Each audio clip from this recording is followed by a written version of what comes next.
Vejam só, meus irmãos, cerca de 340 milhões de cristãos foram perseguidos no mundo em 2020. Um fenômeno, em constante crescimento e que foi agravado pela pandemia de coronavírus. A constatação é fruto de um relatório da ONG Portas Abertas.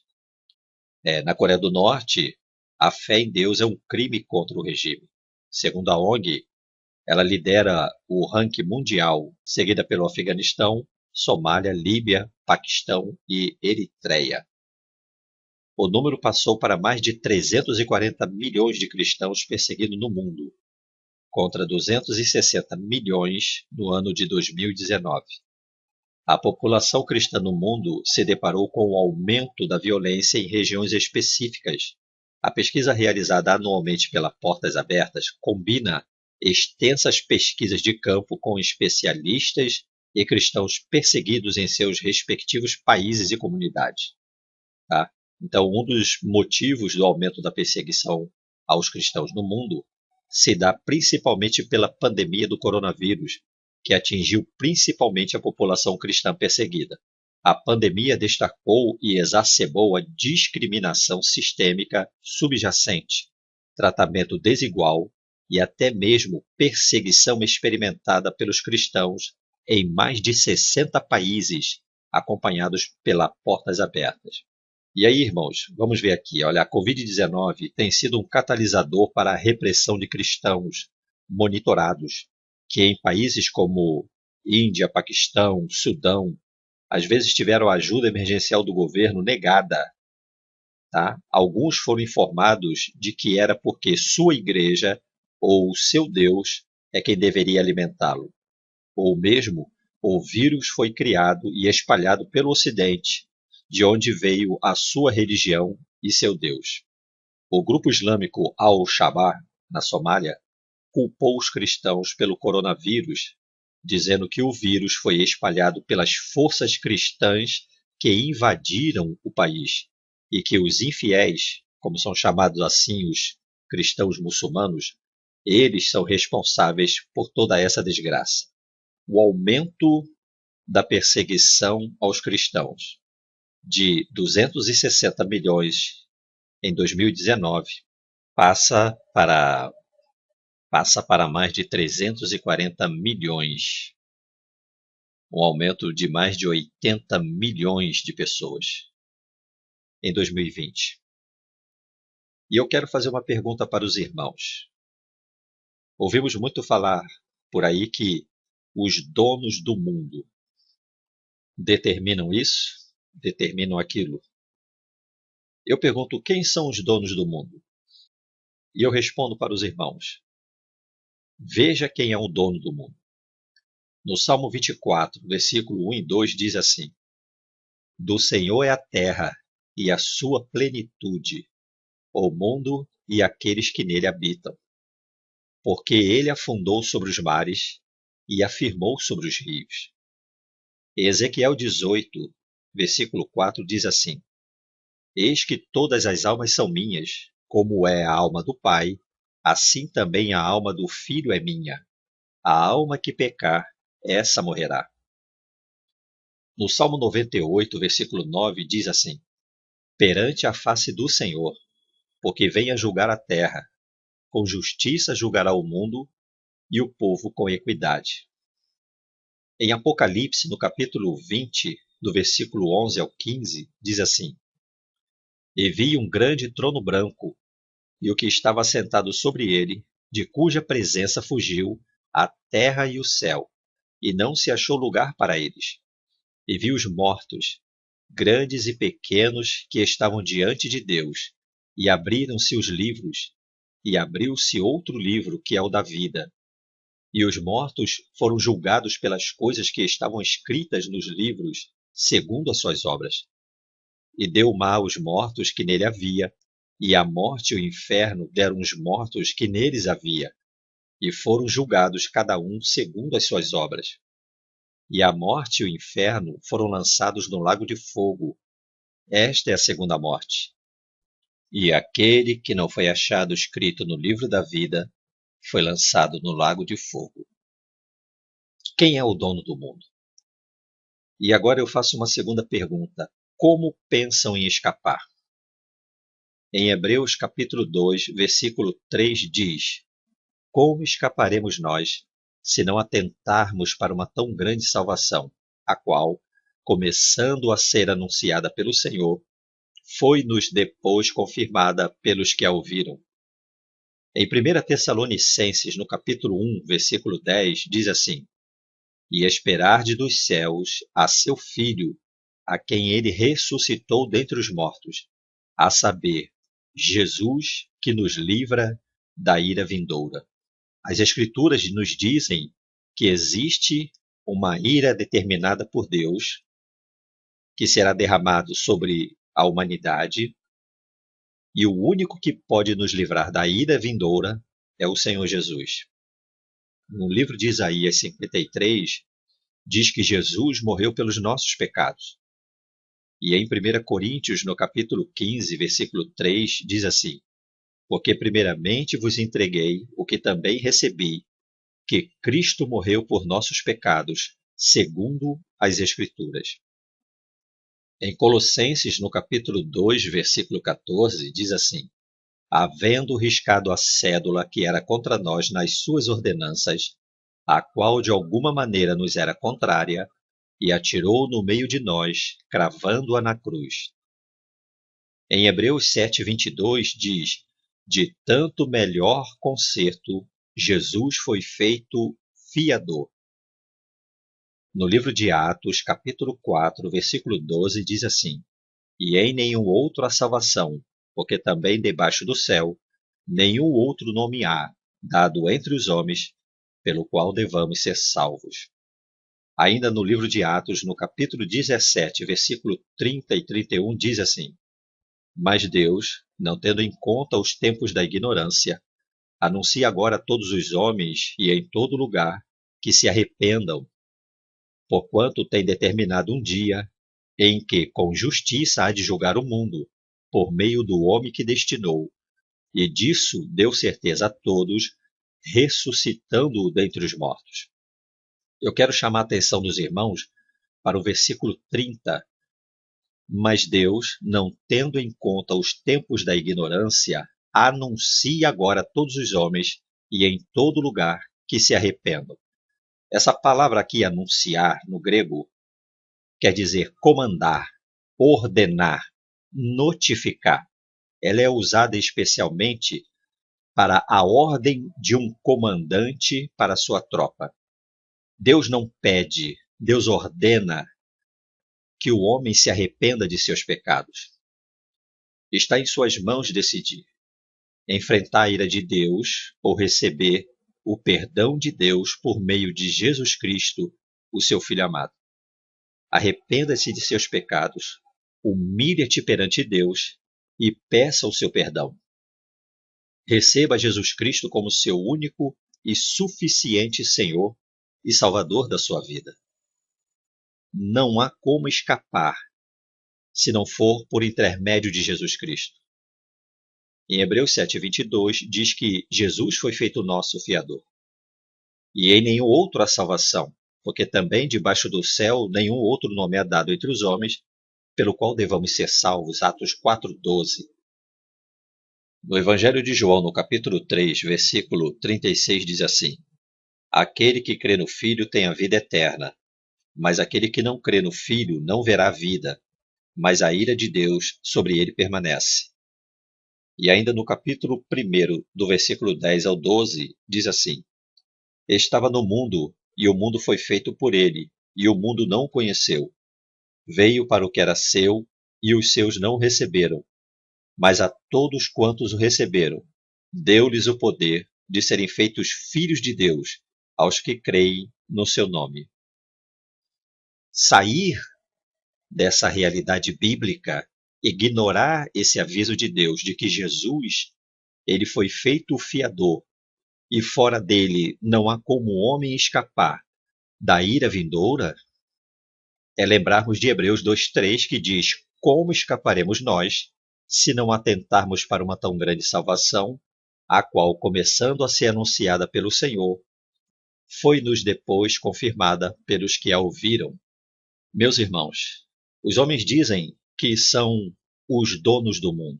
Eles acham que são. Deixa eu ler para os irmãos Isaías, capítulo 40, versículo 15 ao 18. Eis que as nações são consideradas por ele como a gota de um balde, e como o pó miúdo das balanças. Eis que ele levanta as ilhas como uma coisa pequeníssima. Nem todo o Líbano basta para o fogo, nem os seus animais bastam para holocaustos. Todas as nações são como nada perante ele. Ele as considera menos do que nada e como uma coisa vã. A quem, pois, fareis semelhante a Deus? Ou com o que o comparareis? No versículo 22 e 23 diz assim: Ele é o que está sentado em seu trono, acima da cúpula da terra, cujos habitantes são para ele como gafanhotos.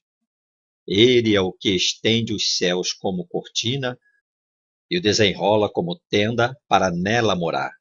Ele é o que reduz os príncipes a nada e torna inúteis os juízes da terra. As nações, por mais poderosas que elas possam ser, por maior poder bélico, econômico que elas possam ter, a Bíblia diz que elas são consideradas como uma gota de um balde, como pó miúdo das balanças. São consideradas assim pelo Senhor. Diante de Deus, todo o poder de todas as nações juntas, elas são como nada. Os, entre aspas, donos do mundo, aonde estarão daqui a 50 anos? Ou daqui a algumas horas, aonde estarão? Basta um vírus, uma parada cardíaca, um infarto fulminante, uma queda, uma coisa fatal. Aonde estarão?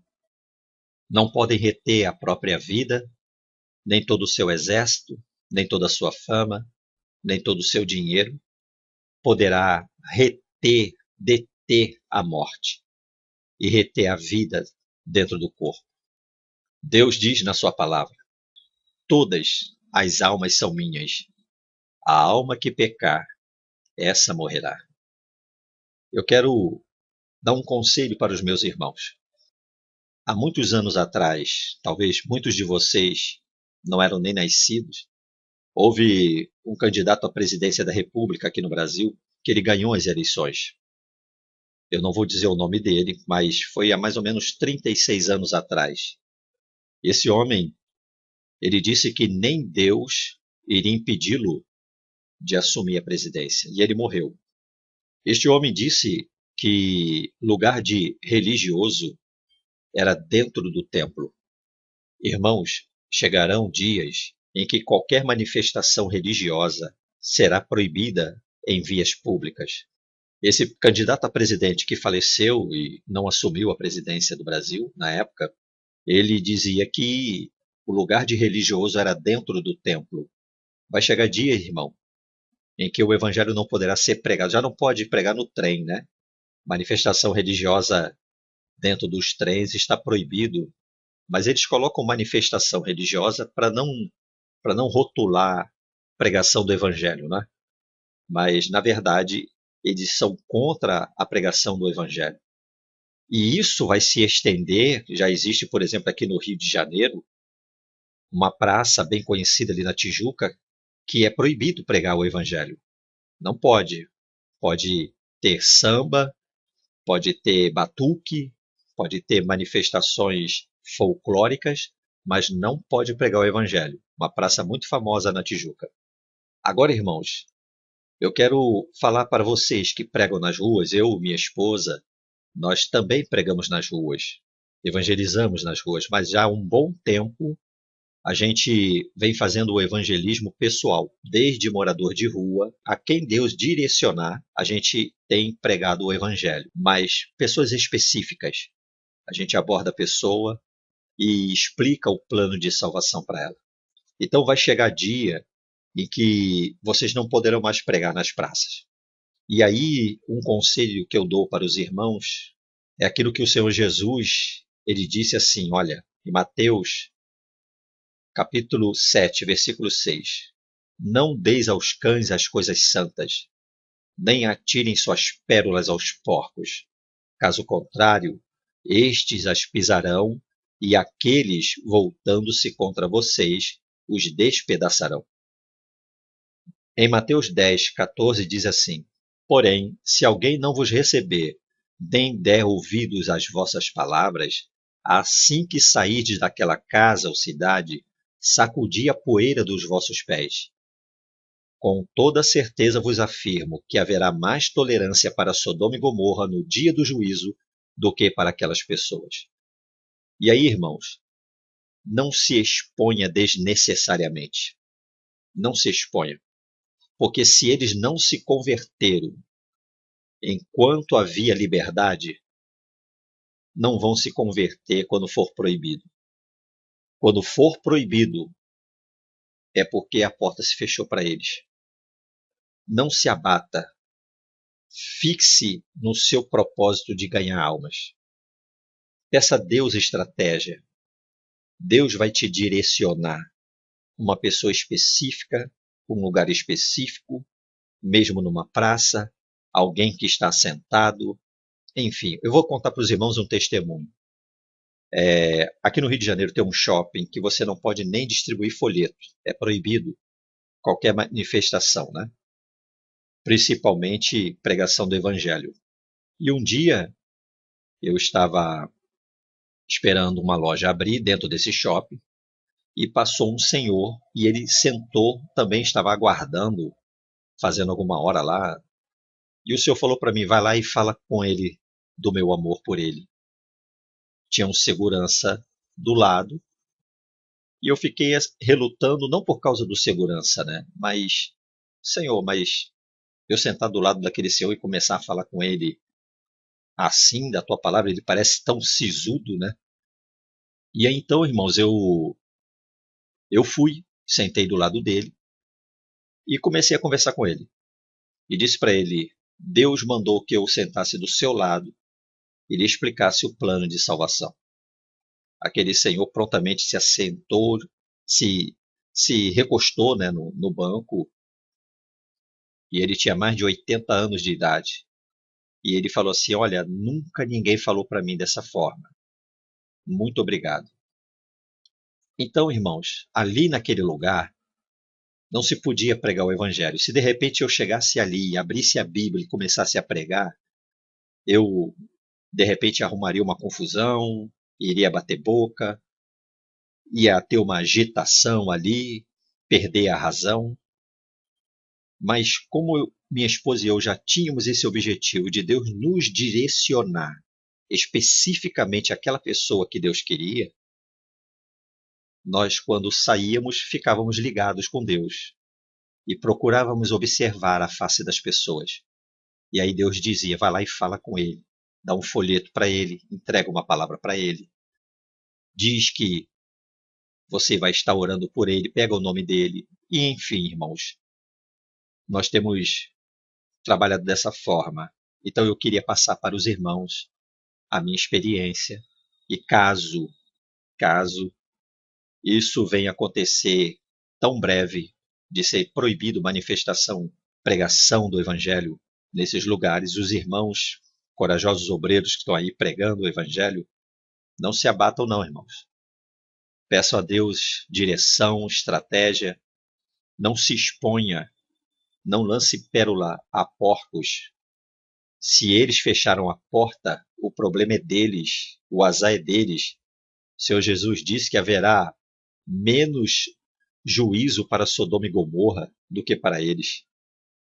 Então, que Deus direcione os irmãos nas pessoas específicas para falar de Jesus. Está bom, irmãos? Então eu quero deixar para os irmãos essa palavra e quero dizer uma coisa para os irmãos. Grave o que eu estou falando para os irmãos. Quando esse candidato, há 36 anos atrás, disse que lugar de religioso e manifestação religiosa era dentro dos templos, isso vai agradar quem, irmãos? Olha, foi feita uma pesquisa, mais de 50% dos cristãos estão fora das igrejas. São os chamados desigrejados. A quem vai agradar, saiu uma lei em que determine que cada grupo social se reúna com o seu grupo social. A quem vai agradar, a quem interessa que mais de 50% dos cristãos no Brasil sejam praticamente constrangidos a frequentar uma igreja? A quem agrada? Não agrada aos lobos que vivem dos dízimos e das ofertas?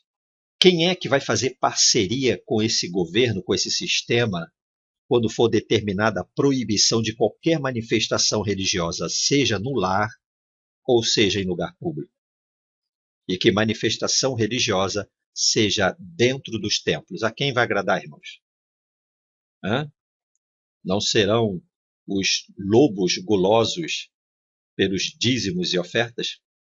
Não é essa igreja apóstata que está aí? Você sabia que quando havia a União Soviética comunista, muitos cristãos que não eram registrados, não eram de igrejas registradas, eram denunciados pelas igrejas registradas? Você entendeu o que eu disse? Na União Soviética, na antiga União Soviética, havia um comunismo rigoroso, uma perseguição rigorosa contra a igreja, mas existiam as igrejas registradas, como é na China também. Na União Soviética havia as igrejas registradas, e essas igrejas registradas acabavam entregando, denunciando aqueles cristãos que não pertenciam às igrejas registradas. Era chamada a igreja clandestina na antiga União Soviética. Quem era perseguido, quem ia para os campos de concentrações, quem era torturado, quem era executado, eram os cristãos que eram da igreja, a igreja subterrânea, a igreja que se escondia, irmãos, para cultuar Deus e não se submetia à fiscalização do governo. Você sabia que ninguém acreditava que o comunismo ia entrar na União Soviética?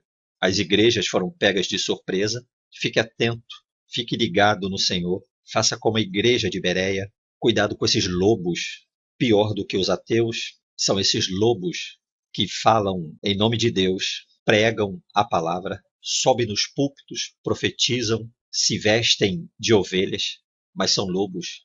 Essa igreja apóstata fará acordo, está de braços abertos para fazer acordo com o sistema.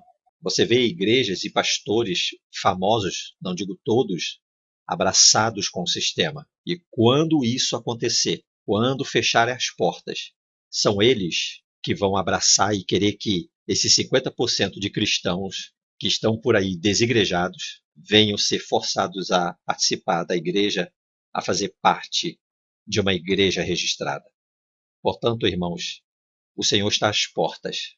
Eles dizem que são os donos do mundo. Eles não são donos nem da própria vida, não podem reter a alma no corpo, como são donos do mundo. A hora que o Senhor determinar, vai tombar, vai cair ao pó. E aí, irmãos, não tem exército, não tem economia, não tem fama que vai fazer a diferença. Do Senhor é a terra e a sua plenitude, o mundo e aqueles que nele habitam. Que eles se arrependam de seus pecados, senão há um acerto de contas severo que terão que prestar com o dono desse mundo. Que Deus vos abençoe, no precioso nome de Jesus.